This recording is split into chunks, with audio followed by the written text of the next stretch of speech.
Très certainement la meilleure manière de prier est, comme nous le dit Jude dans son épître au verset 20, est de prier par le Saint-Esprit, grâce au Saint-Esprit qui nous a été donné. J'ai parlé dans une précédente vidéo de cette illustration qu'utilise Bryan Chapell dans son livre, de comme quoi la prière avec d'autres pratiques spirituelles était une sorte de cordon ombilical qui nous relie à Dieu. Parce que ces pratiques comme la prière ne nous attirent pas la faveur de Dieu comme si elle était méritée, mais sont juste des moyens pratiques de recevoir cette grâce qui abonde déjà et qui veut couler envers nous.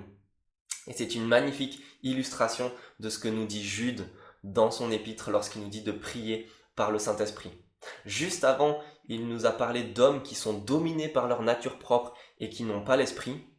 Après quoi il dit aux chrétiens de prier, et donc de prier grâce par le Saint-Esprit qui leur a été donné. 3 conséquences pratiques, à mon avis, que l'on peut tirer de cette recommandation de prier par le Saint-Esprit. Premièrement, cela devrait nous amener à prier en tant que privilégiés. Ça nous rappelle, si nous avons l'Esprit, contrairement à d'autres, que nous sommes au bénéfice de l'Évangile, de la réconciliation que Jésus-Christ a réalisée entre Dieu et nous. En payant à notre place sur la croix, en ressuscitant, il nous a réconciliés avec Dieu, il nous a intégrés à la famille de Dieu, nous a donné le privilège d'être maintenant ses enfants, de pouvoir l'appeler Père, et donc d'être liés à lui, en communion avec lui. Deuxièmement, cela devrait nous inciter aussi à prier avec force et courage.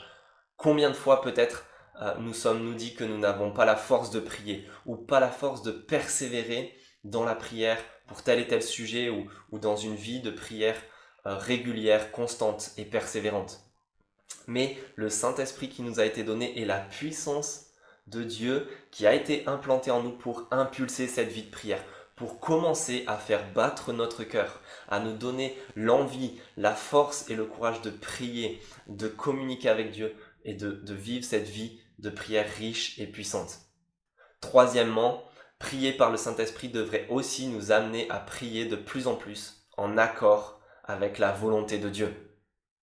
Parce que le Saint-Esprit qui nous est donné renouvelle notre manière de penser, d'agir, nos émotions, nos ressentis, pour les aligner, les accorder de plus en plus avec Dieu lui-même, avec son cœur, avec sa volonté. Voilà ce que prier par le Saint-Esprit devrait produire en nous